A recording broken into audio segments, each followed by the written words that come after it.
पहले सुनते हैं मुरली की मुख्य पॉइंट्स। बाबा ने कहा, पहले पहले तुम बच्चों को अंतर्मुखी होना है, जास्ती तिक तिक नहीं करनी है। तुम्हें इस उल्लास में रहना चाहिए कि हम बेहद के बाप से बेहद का वर्षा ले रहे हैं। ऐसे मीठे बाबा को याद करते करते प्रेम में आंसू आ जाने चाहिए। यह तुम्हारे आंसू ही विजय माला के दाने बनते हैं, लेकिन बहुत थोड़े हैं जो ऐसा प्रेम से बाप को याद करते हैं। फिर बाबा ने कहा, कोशिश करो जितना हो सके टाइम निकालकर अपने भविष्य को ऊंचा बनाना चाहिए। बाप जानते हैं याद की यात्रा में बच्चे बहुत ढीले हैं। जितना हो सके याद की यात्रा को बढ़ाना है, नहीं तो बाबा का बनकर और फिर बाबा के आगे जाकर सजा खाएं, यह तो बड़ी दुर्गति की बात है। याद में ही मेहनत है और याद करने से तुम्हारे में शक्ति आएगी, तुम विश्व के मालिक बनेंगे। और लास्ट में कहा, ग्रस्त व्यवहार में रहते तुम्हें पवित्र जरूर रहना है, कभी क्रिमिनल दृष्टि नहीं होनी चाहिए। यह ज्ञान का एक एक रत्न बहुत अमूल्य है, इनकी वैल्यू कोई कर ना सके। इसलिए तो बाप कहते हैं तुम बच्चे पद्मा पदम भाग्यशाली हो। अब सुनते हैं महावाक्यों को विस्तार से।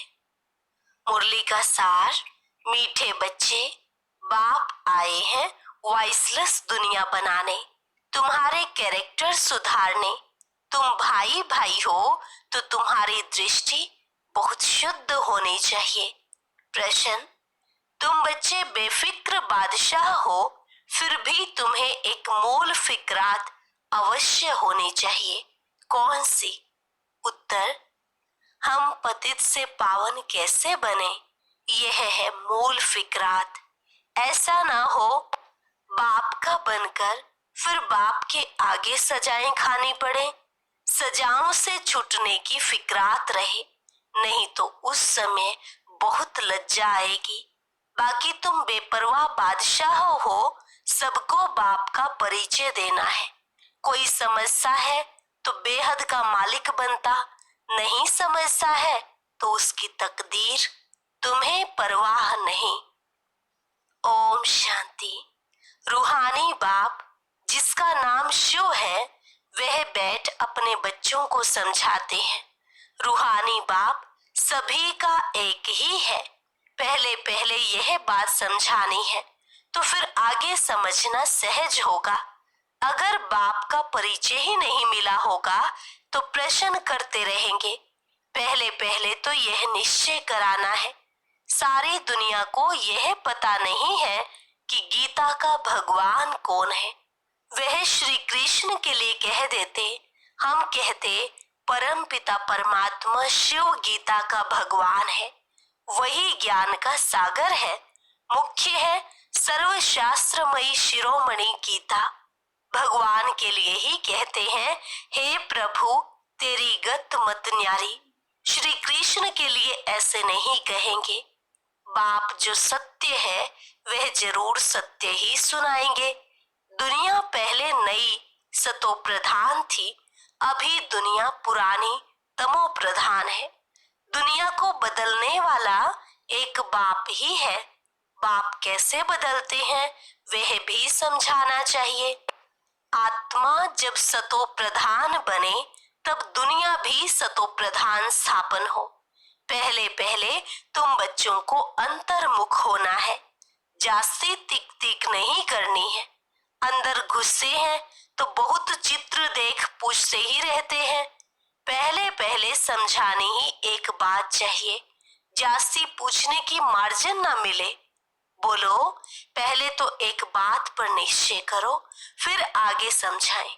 फिर तुम 84 जन्मों के चक्र पर ले आ सकते हो। बाप कहते हैं, बहुत जन्मों के अंत में मैं प्रवेश करता हूँ। इनको ही बाप कहते हैं, तुम अपने जन्मों को नहीं जानते हो। इनको अर्थात ब्रह्मा को। बाप हमको प्रजापिता ब्रह्मा द्वारा समझाते हैं। पहले पहले अल्फ पर ही समझाते हैं। अल्फ समझने से फिर कोई संशय नहीं होगा। बोलो, बाप सत्य है। वह भी असत्य नहीं सुनाते। बेहद का बाप ही राजयोग सिखलाते हैं। शिवरात्रि गाई जाती है तो जरूर शिव यहाँ आए होंगे ना। जैसे कृष्ण जयंती भी यहाँ मनाते हैं। कहते हैं मैं ब्रह्मा द्वारा स्थापना करता हूँ। उस एक ही निराकार बाप के सब बच्चे हैं। तुम भी उनकी औलाद हो और फिर प्रजापिता ब्रह्मा की भी औलाद हो। प्रजापिता ब्रह्मा द्वारा स्थापना की तो जरूर ब्राह्मण ब्राह्मणियां होंगे, बहन भाई हो गए। इसमें पवित्रता रहती है। गृहस्थ व्यवहार में रहते पवित्र रहने की यह है भीति। बहन भाई हैं तो कभी क्रिमिनल दृष्टि नहीं जानी चाहिए। 21 जन्म दृष्टि सुधर जाती है। बाप ही बच्चों को शिक्षा देंगे ना, कैरेक्टर सुधारते हैं। अभी सारी दुनिया के कैरेक्टर सुधरने हैं। इस पुरानी पतित दुनिया में कोई कैरेक्टर नहीं, सब में विकार है। यह है ही पतित विशेष दुनिया। फिर वाइसलेस दुनिया कैसे बनेगी? सिवाय बाप के कोई बना न सके। अभी बाप पवित्र बना रहे हैं। यह है सब गुप्त बातें। हम आत्मा है, आत्मा को परमात्मा बाप से मिलना है। सब पुरुषार्थ करते ही हैं भगवान से मिलने के लिए। भगवान एक निराकार है। लिबरेटर गाइड भी परमात्मा को ही कहा जाता है। दूसरे धर्म वाले कोई को लिबरेटर गाइड नहीं कहेंगे। परम पिता परमात्मा ही आकर लिबरेट करते हैं, अर्थात तमो प्रधान से सतो प्रधान बनाते हैं। गाइड भी करते हैं तो पहले पहले यह एक ही बात बुद्धि में बिठाओ। अगर ना समझें तो छोड़ देना चाहिए।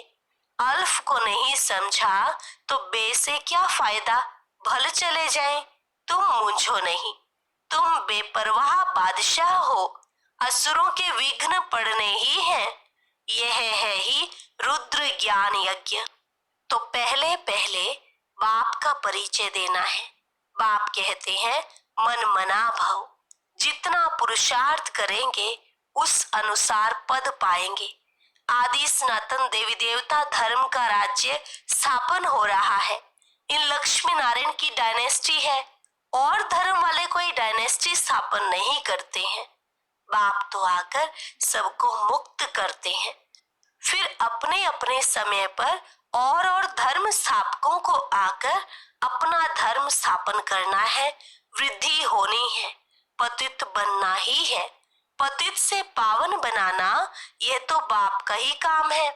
वह तो सिर्फ आकर धर्म स्थापन करेंगे, उसमें बड़ाई की बात ही नहीं। महिमा है ही एक की। वो तो क्राइस्ट के पिछाड़ी कितना करते हैं, उनको भी समझाया जाए। लिबरेटर गाइड तो गॉड फादर ही है। बाकी क्राइस्ट ने क्या किया?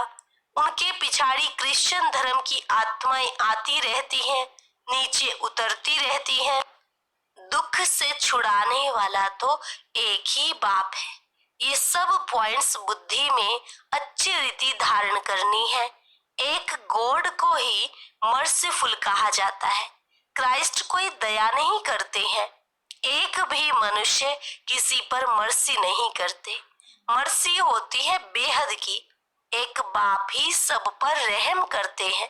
सतयुग में सब सुख शांति में रहते हैं, दुख की बात ही नहीं।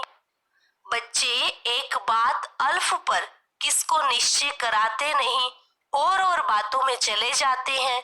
फिर कहते गला ही खराब हो गया। पहले पहले बाप का परिचय देना है। तुम और बातों में जाओ ही नहीं। बोलो बाप तो सत्य बोलेंगे ना। हम बीके को बाप ही सुनाते हैं। ये चित्र सब उसने बनवाए हैं, इसमें संशय नहीं लाना चाहिए। संशय बुद्धि विनश्यन्ति। पहले तुम अपने को आत्मा समझ बाप को याद करो तो विकर्म विनाश होंगे और कोई उपाय नहीं। पतित पावन तो एक ही है ना। बाप कहते हैं देह के सब संबंध छोड़ मामेकम याद करो।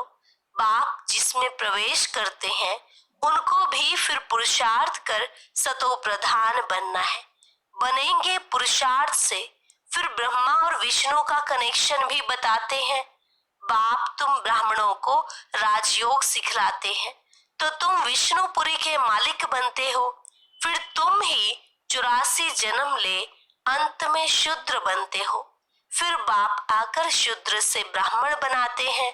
ऐसे और कोई बता न सके। पहली पहली बात है बाप का परिचय देना।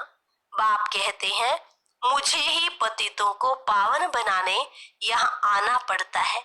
ऐसे नहीं कि ऊपर से प्रेरणा देता हूँ। इनका ही नाम है भागीरथ, तो जरूर इनमें ही प्रवेश करेंगे। यह है भी बहुत जन्मों के अंत का जन्म। फिर सतो प्रधान बनते हैं। उसके लिए बाप युक्ति बताते हैं कि अपने को आत्मा समझ मामेकम याद करो। मैं ही सर्वशक्तिमान हूँ।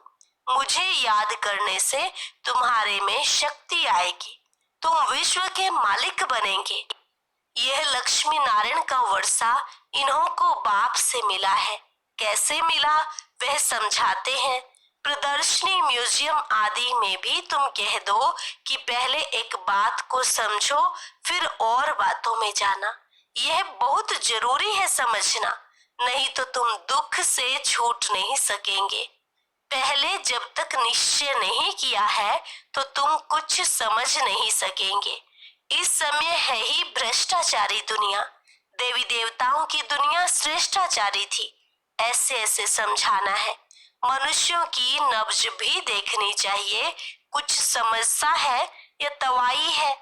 अगर तवाई है तो फिर छोड़ देना चाहिए। टाइम वेस्ट नहीं करना चाहिए। चात्रक पात्र को परखने की भी बुद्धि चाहिए। जो समझने वाला होगा उनका चेहरा ही बदल जाएगा। पहले पहले तो खुशी की बात देनी है। बेहद के बाप से बेहद का वर्षा मिलता है ना। बाबा जानते हैं याद की यात्रा में बच्चे बहुत ढीले हैं। बाप को याद करने की मेहनत है, उसमें ही माया बहुत विघ्न डालती है। यह भी खेल बना हुआ है। बाप बैठ समझाते हैं कैसे यह खेल बना बनाया है। दुनिया के मनुष्य तो रिंचक भी नहीं जानते। बाप की याद में रहने से तुम किसको समझाने में भी एक रस होंगे, नहीं तो कुछ न कुछ नुक्स कमी निकालते रहेंगे। बाबा कहते हैं तुम जास्ती कुछ भी तकलीफ ना लो, स्थापना तो जरूर होनी ही है। भावी को कोई भी टाल नहीं सकते। उल्लास में रहना चाहिए। बाप से हम बेहद का वर्षा ले रहे हैं। बाबा कहते हैं मामेकम याद करो। बहुत प्रेम से बैठ समझाना है। बाप को याद करते प्रेम में आंसू आ जाने चाहिए। और तो सभी संबंध हैं कलयुगी। यह है रूहानी बाप का संबंध। यह तुम्हारे आंसू भी विजय माला के दाने बनते हैं। बहुत थोड़े हैं जो ऐसा प्रेम से बाप को याद करते हैं। कोशिश कर जितना हो सके अपना टाइम निकाल अपने भविष्य को ऊंचा बनाना चाहिए। प्रदर्शनी में इतने ढेर बच्चे नहीं होने चाहिए, ना इतने चित्रों की दरकार है। नंबर 1 चित्र है गीता का भगवान कौन, उसके बाजू में लक्ष्मी नारायण का, सीढ़ी का, बस। बाकी इतने चित्र कोई काम के नहीं। तुम बच्चों को जितना हो सके याद की यात्रा को बढ़ाना है। मूल फिक्रात रखनी है कि पतित से पावन कैसे बने, बाबा का बनकर और फिर बाबा के आगे जाकर सजाएं खाएं। यह तो बड़ी दुर्गति की बात है। अभी याद की यात्रा पर नहीं रहेंगे तो फिर बाप के आगे सजा खाने समय बहुत बहुत लज्जा आएगी। सजा ना खानी पड़े, यह सबसे जास्ती फुरना रखना है। तुम रूप भी हो, बसंत भी हो। बाबा भी कहते हैं मैं रूप भी हूँ, बसंत भी हूँ, छोटी सी बिंदी हूँ और फिर ज्ञान का सागर भी हूँ। तुम्हारी आत्मा में सारा ज्ञान भरते हैं। 84 जन्मों का सारा राज तुम्हारी बुद्धि में है। तुम ज्ञान का स्वरूप बन ज्ञान की वर्षा करते हो। ज्ञान का एक एक रत्न कितना अमूल्य है, इनकी वैल्यू कोई कर ना सके। इसलिए बाबा कहते हैं पद्मा पदम भाग्यशाली। तुम्हारे चरणों में पदम की निशानी भी दिखाते हैं। इनको कोई समझ ना सके।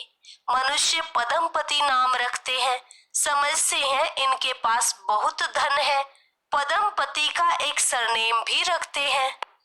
बाप सब बातें समझाते हैं, फिर कहते हैं मूल बात है कि बाप को और 84 के चक्र को याद करो। यह नॉलेज भारतवासियों के लिए ही है। तुम ही 84 जन्म लेते हो, ये भी समझ की बात है ना। और कोई सन्यासी आदि को स्वदर्शन चक्रधारी भी नहीं कहेंगे, देवताओं को भी नहीं कहेंगे। देवताओं में ज्ञान होता ही नहीं। तुम कहेंगे हमारे में सारा ज्ञान है, इन लक्ष्मी नारायण में नहीं है। बाप तो यथार्थ बात समझाते हैं ना। यह ज्ञान बड़ा वंडरफुल है। तुम कितने गुप्त स्टूडेंट हो। तुम कहेंगे हम पाठशाला में जाते हैं, भगवान हमको पढ़ाते हैं। एम ऑब्जेक्ट क्या है? हम यह लक्ष्मी नारायण बनेंगे। मनुष्य सुनकर वो वंडर खाएंगे। हम अपने हेड ऑफिस में जाते हैं, क्या पढ़ते हो? मनुष्य से देवता, बेगर से प्रिंस बनने की पढ़ाई पढ़ रहे हो। तुम्हारे चित्र भी फर्स्ट क्लास हैं। धन दान भी हमेशा पात्र को किया जाता है। पात्र तुमको कहाँ मिलेंगे? शिव के, लक्ष्मी नारायण के, राम सीता के मंदिरों में। वहां जाकर तुम उन्हों की सेवा करो, अपना टाइम वेस्ट नहीं करो। गंगा नदी पर भी जाकर तुम समझाओ पतित पावनी गंगा है या परमपिता परमात्मा है। सर्व की सदगति यह पानी करेगा या बेहद का बाप करेगा। तुम इस पर अच्छे रीति समझा सकते हो। विश्व का मालिक बनने का रास्ता बताते हो, दान करते हो। कौड़ी जैसे मनुष्य को हीरे जैसे विश्व का मालिक बनाते हो। भारत विश्व का मालिक था ना। तुम ब्राह्मणों का देवताओं से भी उत्तम कुल है। यह बाबा तो समझते हैं। मैं बाप का एक ही सिकिलथा बच्चा हूँ। बाबा ने हमारा यह शरीर लोन पर लिया है। तुम्हारे सिवाय और कोई भी यह बातें समझ न सके। बाबा की हमारे पर सवारी की हुई है। हमने बाबा को कुल्हे पर बिठाया है, अर्थात शरीर दिया है कि सर्विस करो। उनका एवजा फिर वे कितना देते हैं, जो हमको सबसे उच्च कंधे पर चढ़ाते हैं, नंबर 1 ले जाते हैं। बाप को बच्चे प्यारे लगते हैं तो उनको कंधे पर चढ़ाते हैं ना। माँ बच्चे को सिर्फ गोदी तक लेती है, बाप तो कंधे पर चढ़ाते हैं। पाठशाला को कभी कल्पना नहीं कहा जाता। स्कूल में हिस्ट्री ज्योग्राफी पढ़ते हैं तो क्या वह कल्पना हुई? यह भी वर्ल्ड की हिस्ट्री ज्योग्राफी है ना। अच्छा, मीठे मीठे सिक्की लधे बच्चों प्रति मात पिता बाप दादा का याद प्यार और गुड मॉर्निंग। रूहानी बाप की रूहानी बच्चों को नमस्ते। रूहानी बच्चों की रूहानी बाप दादा को नमस्ते नमस्ते गुड मॉर्निंग। धारणा के लिए मुख्य सार। पहली पॉइंट, बहुत प्रेम से बैठकर रूहानी बाप को याद करना है।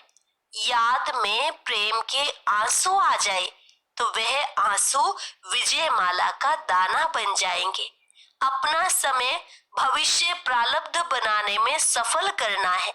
दूसरी पॉइंट, अंतर्मुखी हो, सबको अल्फ का परिचय देना है, ज्यादा तिक तिक नहीं करनी है। एक ही फुरना रहे कि ऐसा कोई कर्तव्य न हो जिसकी सजा खानी पड़े। वरदान, शुभ भावना से सेवा करने वाले बाप समान अपकारियों पर भी उपकारी भव। शुभ भावना से सेवा करने वाले बाप समान अपकारियों पर भी उपकारी भव। जैसे बाप अपकारियों पर उपकार करते हैं, ऐसे आपके सामने कैसी भी आत्मा लेकिन अपने रहम की वृत्ति से शुभ भावना से उसे परिवर्तन कर दो। यही है सच्ची सेवा। जैसे साइंस वाले रेत में भी खेती पैदा करते हैं, ऐसे साइलेंस की शक्ति से रहम दिल बन अपकारियों पर भी उपकार कर धरनी को परिवर्तन करो। स्व परिवर्तन से, शुभ भावना से कैसी भी आत्मा परिवर्तन हो जाएगी, क्योंकि शुभ भावना सफलता अवश्य प्राप्त कराती है। स्लोगन: ज्ञान का सिमरण करना ही सदा हर्षित रहने का आधार है। ज्ञान का सिमरण करना ही सदा हर्षित रहने का आधार है। अच्छा।